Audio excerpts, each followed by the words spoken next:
Pernah dengar soal hutan Londa di Toraja? Tempat itu bukan cuma terkenal karena makam batu di tebingnya, tapi katanya ada sosok wanita tua berambut panjang yang sering terlihat berjalan di antara kabut. Dia bukan penduduk, dia bukan roh, tapi dia adalah penunggu. Namanya adalah Nyi Pombang. Cerita ini nyaris hilang karena cuma diceritakan dari mulut ke mulut.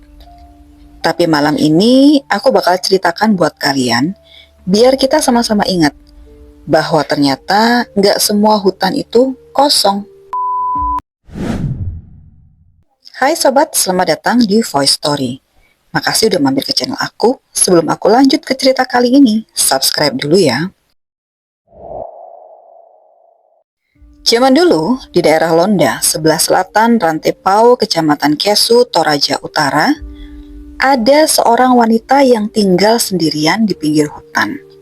Namanya adalah Pombang. Orang-orang menyebut dia sebagai Nyi Pombang karena memang sudah tua. Hidupnya menyendiri dan dia dikenal bisa mengobati orang yang sakit. Tapi Nyi Pombang ini bukanlah dukun sembarangan. Orang sekitar mengatakan kalau dia ini bisa berbincang dengan alam. Sama pohon, sama angin, dan juga roh leluhur. Pada suatu hari, sekelompok orang dari luar desa datang. Mereka bermaksud ingin membuka jalur tambang lewat hutan. Tentu saja niat itu ditolak oleh penduduk lokal. Tapi sayangnya mereka memaksa. Dan sejak hari itu, satu persatu pekerja tambang di situ hilang. Saat tim pencari datang, mereka cuma bisa menemukan bekas jejak kaki yang berhenti begitu saja di tengah hutan. Tidak ada tanda-tanda perkelahian, tidak ada jejak darah, hanya aroma kemenyan yang semerbak dan suara perempuan yang bernyanyi di kejauhan.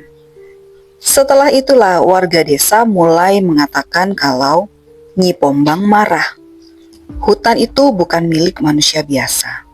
Dan anehnya, Nyi Pombang sudah tidak pernah terlihat lagi di sana. Rumahnya kosong, tapi api di tungku dapurnya masih selalu menyala. Sejak saat itu tidak ada lagi yang berani mengganggu hutan Londa. Tahun 1998, seorang traveler asal Makassar yang katanya hanya iseng saja ingin camping di hutan Londa. Saat tengah malam dia mendengar suara ranting patah, disusul suara perempuan yang berbicara dengan pelan. "Kamu bukan bagian dari sini. Pulanglah sebelum matahari terbit." Tentu saja suara itu bikin dia penasaran.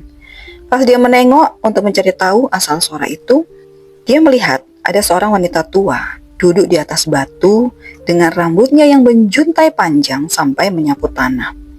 Wajah sosok itu menghadap ke arah yang sama terus, seperti sebuah patung manekin yang menakutkan. Traveler itu pun pingsan dan saat dia bangun, dia sudah ada di depan gerbang kampung. Entah siapa yang mengangkatnya ke sana. Dia tidak pernah menceritakan apa yang dialaminya itu, sampai 10 tahun kemudian. Sampai sekarang ini banyak warga Toraja yang masih percaya kalau hutan Londa masih dijaga oleh arwah Nyi Pombang. Bukan untuk menakut-nakuti, tapi mengajak untuk menghormati.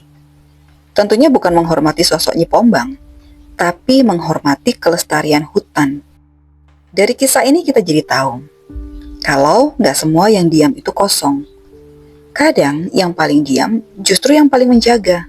Jadi kalau suatu hari kamu masuk ke hutan ini dan mendengar suara perempuan tua yang pelan banget bilang, "Jangan sentuh aku." Bisa jadi itu bukan suara halusinasimu, tapi itu adalah sebuah peringatan.